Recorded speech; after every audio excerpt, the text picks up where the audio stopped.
Very good evening everyone. So today we are going to deal with the topic scaling techniques. So in this video we'll be discussing what are the different types of scaling techniques. Okay, so coming to scaling techniques, as we all are aware of, we have two types of scaling techniques. The first one is a rating scale and the second one is a ranking scale. So first we'll discuss what rating scale is and its types, and then we'll move on to ranking scale. So coming to the rating scale. So what do you mean by rating first? And then we have to learn what is the meaning of a rating scale. So rating means when you are measuring an attribute, you call it as rating. So here, when a researcher wants to measure the qualitative aspect of a respondent, that is, when the researcher wants to measure the behavioral patterns of a respondent, then the scale which is used by the researcher is generally termed as a rating scale. So let me give you an example for it. So when a teacher wants to rate the students, so she may rate it like this: poor, below average, average, good, very good, intelligent or very intelligent. So here the teacher has used a 7-point scale. But it is no compulsion that you have to use a 7-point scale. Why? Because even though you use a 2-point scale or a 3-point scale, you will get results. But when you include more points, then the sensitivity of your measurement and the accuracy of your results will be more. That is why you have to include more points on a scale. So coming to the types of rating scale. We have 7 types of rating scale and we will be discussing one after one. So coming to the first type of rating scale, that is dichotomous scale. So dichotomous scale means a scale which gives two options which are opposite of each other. That is good, bad, yes, no, true, false. So any scale which gives only two options which are opposite of each other, you call it as a dichotomous scale. So let me give you an example. Are you married? Yes, no. Do you drink coffee? Yes, no. So here you are using only two options which is opposite of each other. One is positive, another is negative. And one peculiar feature of dichotomous scale is here the respondent is not given an option to be neutral to a question. He will be given only two options, either positive or negative. Neutral opinion is not given in this scale. Okay, and coming to the second scale, that is category scale.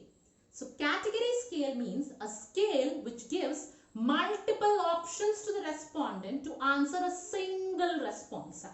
Okay. So category scale is a scale which gives the respondent multiple options or category of options to derive a single response. You call it as a category scale. Let me give you an example for it. Where do you live? So you are here giving a category of options to the respondents to derive a single response. So the options which is given is Palakkad, Thrissur, Kannur, Ernakulam. So you are given 4 options and you need one response from this question. Then you call it as a category scale. So coming to the third type of rating scale, it is numerical scale. So what is the meaning of a numerical scale? So numerical scale means a scale which renders quantitative symbolization of an attribute. You call such scale as a numerical scale. So what is the meaning of it? That is a scale which gives numbers as a response options rather than descriptive statements. You call such a scale as a numerical scale. Let me give you an example for it. If you want to measure a pain in a doctor's clinic, then you generally draw a scale 0, 1, 2, 3 to 10. And this 0 indicates none. 1, 2 and 3 indicates mild. 4, 5 and 6 indicates moderate. 7, 8, 9 indicates severe. So here the respondent can simply indicate his pain by indicating a number. Okay, that is numerical scale. For example, a respondent says 3, then it means that his pain is mild. And if a respondent says 0, it means that his pain is none. And if he says 9, it means that his pain is severe. So, numerical scale is a scale which gives answers of respondents in the form of numbers. That is, attributes are generally indicated in the form of numbers. You call it as numerical scale. And coming to the fourth type of rating scale, that is graphic rating scale. So, graphic rating scale is also termed as a behavioral rating scale. So, it is a behavioral rating scale which is used for performance evaluation and which runs from one extreme to another. So, what happens is, under the scale, all the points are generally put along a line. And the rater simply has to put a tick mark against the point which resembles his attribute. Let me give you an example for it. How do you like the product? Please tick. So, I told you a behavioral rating scale runs from one extreme to another. That is, the first extreme is showing like very much. And the second last extreme is showing dislike very much. See, it is running from one extreme to another extreme. So, here the respondent simply has to put a tick mark against the point which suits his characteristic. Okay.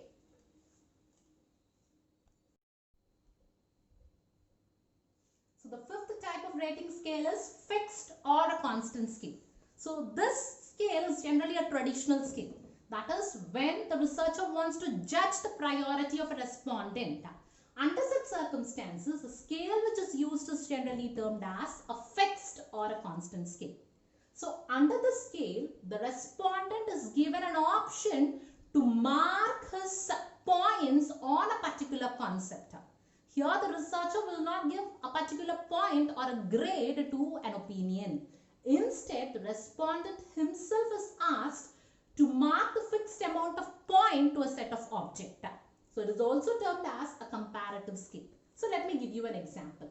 When I ask you what percentage of day is spent doing following activities. So, on a point of 0 to 100, you have to mark your priorities. So, how much percentage you spend for eating, for sleeping, working, hobby, and the total sum is added to get the total points for a particular question. So, this is how the constant scale works. And coming to the sixth rating scale, that is semantic differential scale. So, this semantic differential scale was developed by O.S. Good and his associates. So, this scale is generally an attitudinal scale. So, if you want to measure the psychological aspect of a respondent, then the scale which is used is generally termed as a semantic scale. Or if you want to analyze the approach of a respondent, if you want to analyze the approach of an object, concept or a phenomenon, then the scale which is used is a semantic scale. So, under semantic scale, you use a bipolar adjectives at both the ends of the scale. Okay, so let me give you an example for it. So, just look into the example. So, I told you in semantic differential scale, you use a bipolar adjectives. That is, at both the poles of your scale, you use an adjective, good and bad. And the severity is indicated under the points. So, extremely good, quite good, slightly good, neither good, slightly bad, quite bad, extremely bad. Okay, so when you are using bipolar adjectives on a scale, you call it as a semantic differential scale. And how do you design the scale is? The first step is identify the attribute on which you want to judge the respondents. And the next step is decide your descriptive phrases. And next you have to design questionnaire on a scale.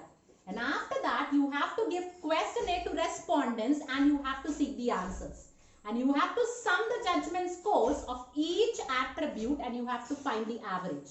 And at last you have to plot the score on each attribute on a semantic differential scale. So this is how you use a semantic differential scale. So the seventh type of rating scale is itemized rating scale. So what do you mean by itemized rating scale? So itemized rating scale is a scale which uses series of statements from which the respondent have to select his best reflecting evaluation, then that scale is generally termed as an itemized rating scale. That is, under the scale, you give the respondents a detailed description of options, and from those options, the respondent have to select the best option which suits his response. So the major advantage what you have through itemized rating scale is that it provides more information to the respondents and thereby increases reliability because you're giving more explanation to the options. Under such circumstances, the respondent will get a clear idea regarding what these options are, and he can select the option which suits his own criteria. So an example I have given here is, if you are an organizational employee and you wish to inquire as how well the worker is getting along with his fellow workers, and when you want to use an itemized rating scale, then you have to give a detailed statement where the respondents will study the options involved and he will select the best option which suits its own criteria. So there are different options given for this question. That is, he is almost always involved in some friction with fellow workers. And the second one is, he is often at odds with one or more of his fellow workers. And the third one is, he sometimes gets involved in friction. The fourth one is, he infrequently becomes involved in friction with others. And the last one is, he almost never gets involved in friction with fellow workers. So for this question, you have given a detailed statement from which the respondent have to select one which suits his reflection now. Okay, so here the respondent's opinion will be accurate because you are giving the options in the form of a statement. So the reliability of your research work increases when you use an itemized rating scale. So coming to the last type of rating scale, that is Likert scale. This Likert scale was developed by Rennes Likert and it is also termed as a summated scale.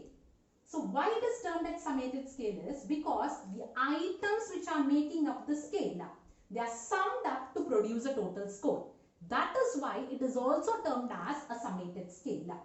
Okay, and this Likert scale generally consists of number of statements which either express a positive or a negative attitude towards an object.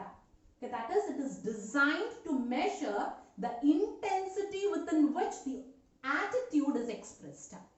And this scale generally uses a 5 grade points. And these 5 grade points are given numerical points in order to sum it up and get a total score on an object. So the 5 grade points which are used in Likert scale is strongly agree, agree, indifferent, disagree, strongly disagree, and disagree.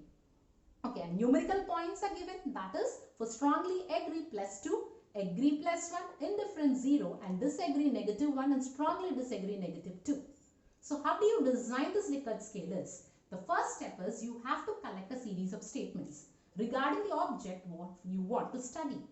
So for example, food companies spent a great deal of money for hygiene. So I've collected a statement regarding equality. So you have to indicate the points. Strongly agree, agree, neutral, disagree, and strongly disagree. Here the respondent will put a tick mark under their respective evaluation. And next, simultaneously, you have to indicate a couple of statements regarding the topic on which you want to do your research. Once that is over, the next step is wording. Okay, that is, you should be very careful when you are making a statement. You have to use simple statements and you have to use simple phrases when you are making statements. That is the second step. And the third step is conduct a pilot study. So once you have framed a statement, conduct a trial test to study the effectiveness of your statements. And the fourth step is scrutiny and editing. That is, you have to check the results of your pilot study and edit to check suitability and appropriateness of your statements. And the last step is final selection. That is, you have to select the statements which will represent your universe. You have to select the statements in such a manner that those statements will represent your universe. So this is how you're going to design a Likert scale. And coming to the advantages and disadvantages what you have through Likert scale is. The first advantage is it is easy to construct because You have to design a statement and you have to keep points for it. Simple. And you will get reliable results. And you are using statements in this study. It reveals a clear attitudinal structure of your respondents. That is the third advantage what you have. And the fourth advantage is it can be used when you want to conduct a respondent-centered study. And less time. That is, in order to construct a scale, it is not consuming much of your time. These are the advantages what you have. And the other side of the coin, that is disadvantages. The first disadvantage what you have to have is not able to judge how much. That is, Likert scale will explain more or less favorableness, but it will not explain how much it is favorable or how much it is least favorable. That how much will not be explained through Likert scale. And the second disadvantage what you have is no guarantee that is the 5 spaces are equally spaced. That is, the space between strongly agree and agree is 1. And agree and neutral is 1. You cannot guarantee that the space between all the 5 points are equal. That is the second disadvantage what you have. And the third disadvantage is total score has less meaning. That is, when you add up the total score of your particular statements, you will get a score, and that score will have less meaning when you use the other types of scales. So these are the advantages and disadvantages. Okay. So coming to the second scaling technique, it is ranking scale. So this ranking scale is generally used to make a comparison. So as it is used to make comparison, this ranking scale is also termed as comparative scale. And this ranking scale is of 3 main types. The first one is paired comparison, second one is forced choice method, and the third one is non-comparative scale. So coming to the paired comparison method. So paired comparison method, this scale is generally a comparative scale where the respondent is shown 2 objects and he is asked to select one according to the defined criteria by the researcher. For example, if you have 10 items, say supposingly the 10 items are A to J. So with this 10 items, you can make 45 pairs like A and B, A and C, A and D, A and E, A and F, and like so on. So you will get 45 pairs. And for these 45 pairs, the respondent has to rank each pair. On the basis of that, you will get a solution or you will get an answer to your research question. Clear? And the second type of ranking scale is forced choice method. Forced choice method is a scale where the respondent is forced to give a rank to a particular answer. Okay, that is, you pose a research question and the respondent has to give a rank to the question which is posed by you. That is termed as forced choice method. That is, in paired comparison method, the respondent has to rank all the 10 items. Okay, he has to rank all the 10 items with 45 pairs. Whereas in forced choice method, the respondent is forced to give ranks maybe for first 3 or maybe for first 4 depending on the researcher. Clear? And come to the last type of ranking scale, that is non-comparative scale. So if you want to evaluate a single product or a single item, then the scale which is used is a non-comparative scale. So in paired comparison, you provide 2 items at a time and ask the customer to choose one over another. Whereas in non-comparative scale, you will give only one item and you will ask the respondent to rate it accordingly. That is regarding non-comparative scale. Okay, so this is the overview of the topic regarding scaling techniques. Thank you.